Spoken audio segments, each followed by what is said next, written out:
Another area where people get overwhelmed with their photos is in trying to figure out who's in the photo and when the photo was taken. This typically comes in with photos that you've inherited and where you don't know the people as well. So you're looking for context clues. Is it a photo album?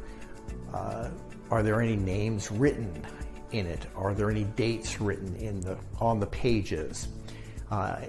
If it was a loose group of photos that were found in a box, was there anything written on the box that might give you some clues? If they were in an envelope, especially those envelopes coming back from the printer, hopefully you will have the name of who got them developed and where they were living and hopefully a date, but not always. But the photos themselves can actually give you a clue as to when they were printed by their size and shape.